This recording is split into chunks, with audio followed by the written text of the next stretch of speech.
بسم الله الرحمن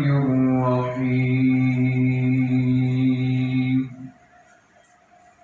والله جعل لكم من بيوتكم سكنا وجعل لكم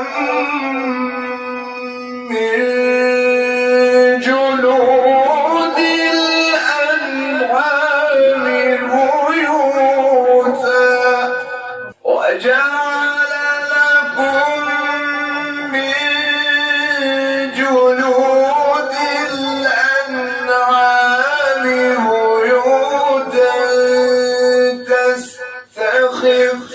تستخفونها يوم ظعنكم ويوم إقامتكم ومن أصوافها